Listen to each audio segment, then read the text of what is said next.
दोस्तों नमस्कार, मैं राजेश शर्मा आपके अपने चैनल RKLIC एडवाइजर में हम आपका हार्दिक स्वागत एवं अभिनंदन करते हैं। दोस्तों आज हम चर्चा करते हैं LIC पॉलिसी की प्रीमियम जो आप जमा करते हैं उसकी रसीद पे। तो दोस्तों जो आप प्रीमियम जमा करते हैं काउंटर पे तो एक रसीद मिलती है। तो आइए देखते हैं कि उस रसीद में दोस्तों क्या लिखा होता है। और तो आगे बढ़ते हैं दोस्तों, देखते हैं। तो यहाँ से ऊपर से शुरुआत करते हैं। देखते हैं दोस्तों, यहाँ पे ये शाखा जिस ब्रांच में किस्त जमा हुई है तो उसका जो है यहाँ पे ब्रांच क्रमांक, ये यहाँ पे ये क्रमांक नंबर पड़ा है। उसके बाद यहाँ पे ये जिस तारीख में जमा हुई है डेट तिथि, तो यहाँ पे ये डेट मित्रों पड़ी है। ये समय पड़ा होता है जिस समय किस्त जमा होती है। उसके बाद ट्रांजैक्शन नंबर दोस्तों, ये यहाँ पे ये ट्रांजैक्शन नंबर यहाँ पे ये लिखा है। उसके बाद जिस ब्रांच से जारी हुई है वो ब्रांच का कोड ये यहाँ पे ये पड़ा होता है। उसके बाद ये ब्रांच का पता ये यहाँ पे पड़ा होता है।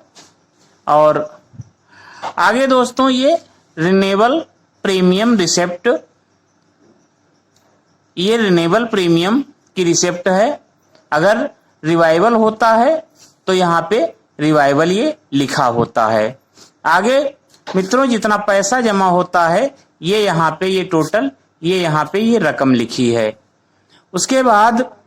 उसके बाद जो है आगे लिखा है श्रीमती सुश्री श्री, यहाँ पे जिसके नाम की पॉलिसी होती है यहाँ पे उसका ये यहाँ पे नाम लिखा होता है।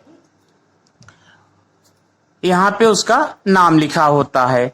आगे दोस्तों हम देखते हैं कि ये पॉलिसी नंबर, तो यहाँ पे ये पॉलिसी नंबर ये यहाँ पे पॉलिसी नंबर पड़ा होता है।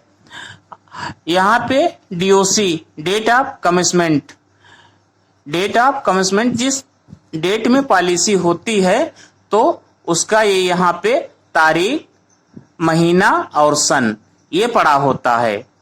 उसके बाद यस का मतलब होता है सम एश्योर्ड, बीमा धन, यानी जितने का बीमा होता है ये यहाँ पे बीमा धन पड़ा होता है। उसके बाद ये प्रीमियम, जितनी प्रीमियम होती है वो यहाँ पे ये प्रीमियम पड़ी होती है। दोस्तों ये आगे लिखा है YLY का मतलब होता है सालाना किस्त। यहाँ पर HLY भी हो सकता है, QLY भी हो सकता है। HLY का मतलब होता है हाफ ईयरली और QLY का मतलब होता है क्वार्टरली।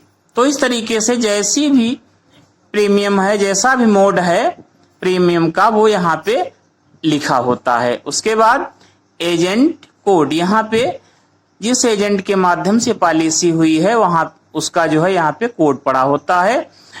आगे DO, यहाँ पे डेवलपमेंट ऑफिसर का ये कोड होता है।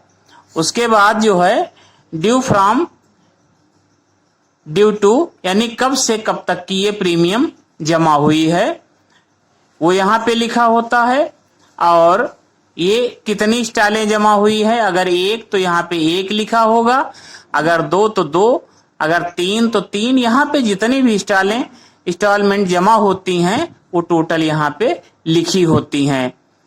आगे दोस्तों लिखा है PT का मतलब पॉलिसी कौन सी पॉलिसी है और उसका टर्म, उसकी अवधि कितनी है, और प्रीमियम पेइंग टर्म और पॉलिसी कितने साल पे करना है। तो दोस्तों ये उसका नंबर है जो पॉलिसी का जो है वो क्रमांक होता है जिस नाम से वो पॉलिसी जानी जाती है।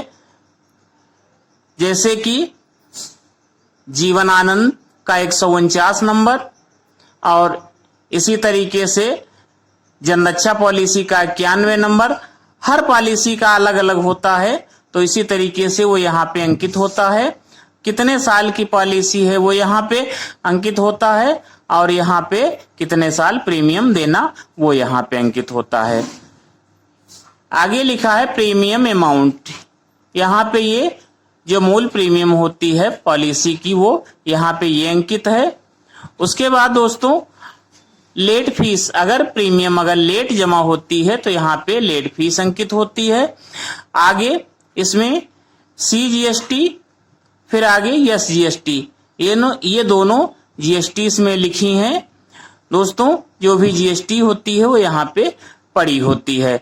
उसके बाद टोटल अमाउंट, यहाँ पे लेट फीस, मूल प्रीमियम और GST मिला के जो भी जितना पैसा जमा होता है वो यहाँ पे लिखा होता है।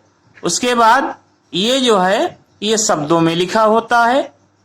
और आगे दोस्तों ये पॉलिसी होल्डर का नाम पड़ा होता है, उसके पिता का या माता का जो भी वो यहाँ पे नाम पड़ा होता है, ये उसका पता पड़ा होता है, ये पिन कोड यहाँ पे पड़ा होता है।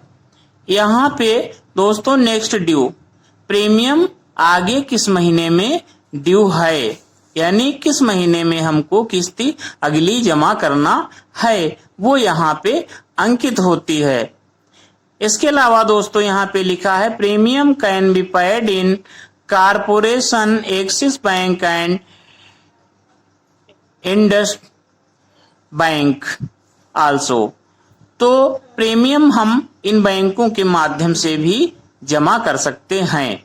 तो दोस्तों इस तरीके से आपने देखा कि रसीद पे क्या लिखा होता है। और हमारे वीडियो को अंत तक देखने के लिए आप लोगों को बहुत बहुत धन्यवाद। नमस्कार।